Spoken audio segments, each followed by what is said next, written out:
सण आले की आपण वारेमाप खरेदी करतो.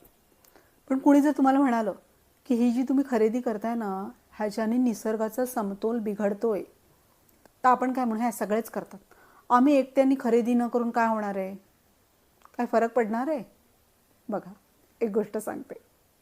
एकदा जंगलाला आग लागते, म्हणजे कोणीतरी ती लावतं. तर एक छोटीशी चिमणी असते ना, ती आपलं चोचीमध्ये पाणी घेऊन ते आग विझवण्याचा प्रयत्न करत असते. तिला कोणीतरी म्हणतं, अगं बाई चिमणी, तू एवढं एवढंसं पाणी टाकतेस, त्याच्याने आग विझणार आहे का? ती म्हणाली, आग विझेल की नाही ते मला माहिती नाही, पण जेव्हा इतिहास लिहिला जाईल तेव्हा त्याच्यामध्ये 3 प्रकारच्या लोकांचा समावेश असेल. पहिले, ज्यांनी जंगलाला आग लावली. दुसरे, जे फक्त लागलेली आग बघत उभे होते. आणि तिसरे, ज्यांनी आग विझवण्याचा मनापासून प्रयत्न केला.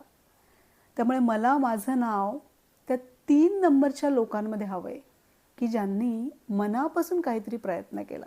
बघ, छोटीशी चिमणी जर असा विचार करू शकते, तर आपण नक्कीच ह्यातनं बोध घेतला पाहिजे. आता तरी विनाकारण खरेदी टाळली पाहिजे, कारण त्यामुळे आपण या निसर्गाचा समतोल राखण्यात थोडासा का होईना वाटा उचलतोय, हे आता आपल्या लक्षात आलं पाहिजे.